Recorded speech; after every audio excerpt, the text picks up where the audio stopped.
So you're interested in building your own fishing rods and you don't know where you need to start. One of the first places you should probably start as a beginner is to go and buy one of the kits. Mudhole has a real nice, they have a number of kits you can pick from. I started with a basic kit.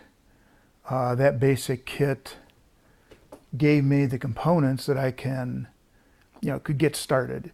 Gave me a fishing rod, all the components to build that particular fishing rod, and a handful of threads that I'll probably never use again, different masking tapes and everything. So what I want to do is I'll go over, it's been a couple years since I've bought that, but that would be a starting point, and then here's some things I've done to add in and go from there. So when you buy a kit, it'll typically come with a rod and the components for the rod, the guides, the handles, and that type of thing. One of the first components that you're going to need is the thread holders, so that you can mount your threads onto the thread holders, and then you use this to actually do the thread work on your guides, and if you're doing wraps and other things. This is a necessity. You'll need this. You don't have to buy it in a kit. You can make it out of wood, plastic, whatever you'd want. It's a little more convenient to buy it as part of a kit. When I bought the kit, it also gave me 2 extra supports for the rods, which you'll need on the ends, and which is plugged in, a rod dryer, which this will turn on. You put the rod in here. Now I took it, and this was solid. I actually cut it so that the rod will go in and thing. Otherwise, it just kind of pressed against it, and I wasn't getting the support that I needed.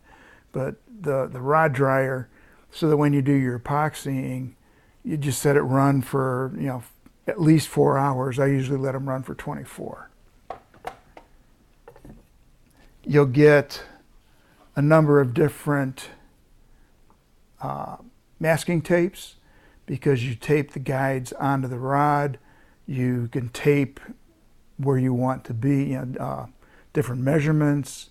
So you'll need masking tape. Also got scissors.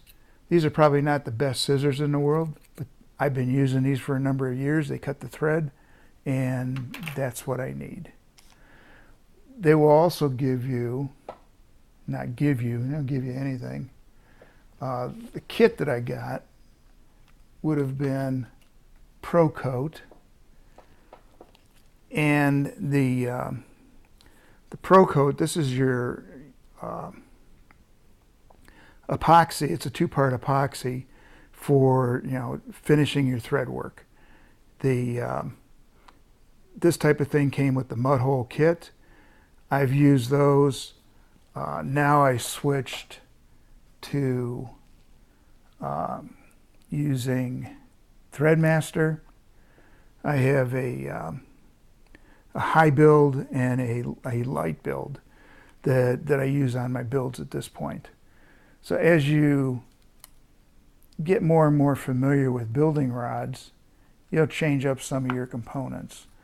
When you're gluing on the rods and the corks onto the rod, you'll use this Pro Paste. It's a 2-part glue, and you mix it up and smear it on, and that's how you glue the reel seats and cork to the rods. Can't remember what was included in the kit, but you'll also need reamers. This would be it's probably the small reamer. Obviously you need a small and a medium, and I probably need to be buying a large, because the medium, I get to the point where I'm just spinning too much stuff. They'll also, part of your kit will have brushes, and I've reordered from the original. I use a brush one time for the epoxy, and then I throw it out. I don't keep reusing brushes. They're cheap enough to go that route. You'll also get stirring sticks, which you can use for mixing your pro paste and the epoxies. I tell you though, you hit them with a heat gun and they melt.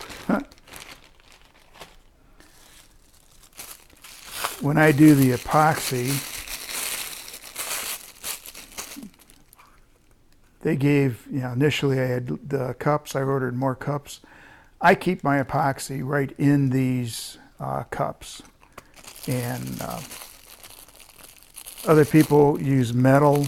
They pour the epoxy out, and they say it makes the epoxy last longer. It doesn't take me a real long time to do a lot of things.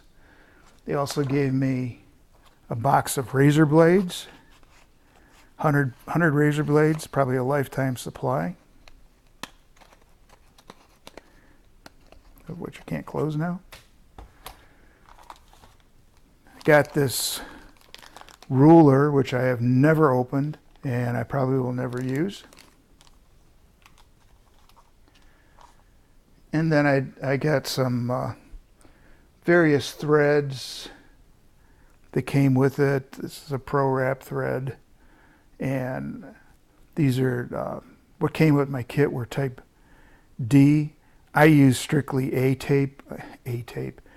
size A threads at this point. He also included a China marker. The China marker is for marking the blank and different positions for measuring. I do use a China marker for finding the spine, but I also use a paint pen for marking, and then I just scrape the paint off later. This was the burnishing tool that came with the kit, and this is used for packing the thread, so you can pack it. There's lots of different tools available on the market that are probably a lot better than this one. You have to be very careful. It's very sharp, and you don't want to scratch the blank. I've also ordered a set of, I'm just going to call them dental tools, and I can use this to push my threads on the blank also. So since a little bit older, I use magnifiers so that I can actually get down and see the thread work. And the light in it, this particular thing, really is kind of useless for me. That's why I bought this extra light over at Hobby Lobby. But that came with different lenses.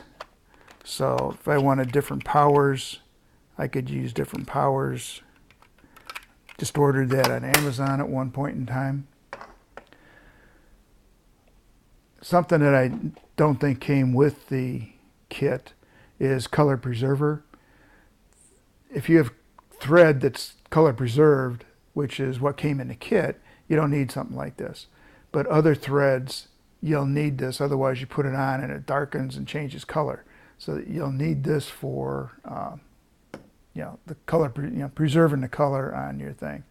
I've been using the Chroma Seal from Threadmaster recently. It's also going to be popsicle sticks, and this you can use to mix some of your Pro Paste up.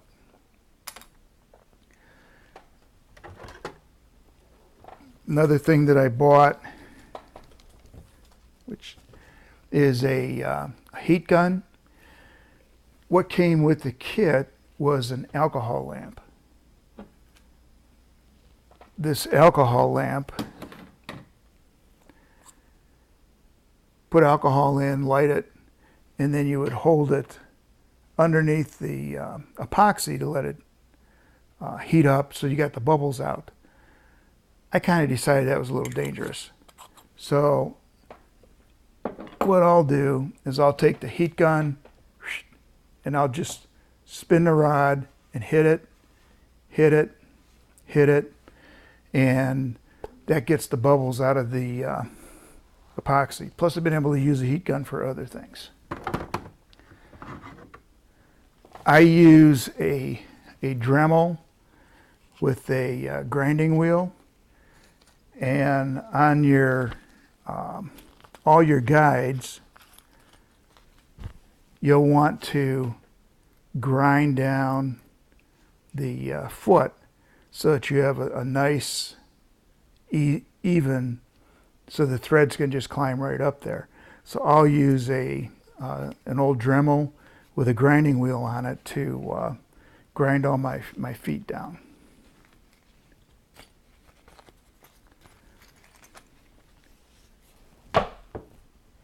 Which isn't even plugged in.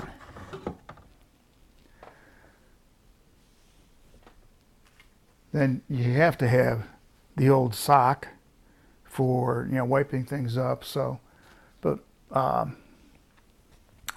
you'll want paper towels and paper, pencils, so you can write things down, because otherwise you'll just never keep track of everything you're doing once you get involved in it. So that hopefully would be a good insight. Up here, rubbing alcohol for when you doing your epoxy. This will take off different areas.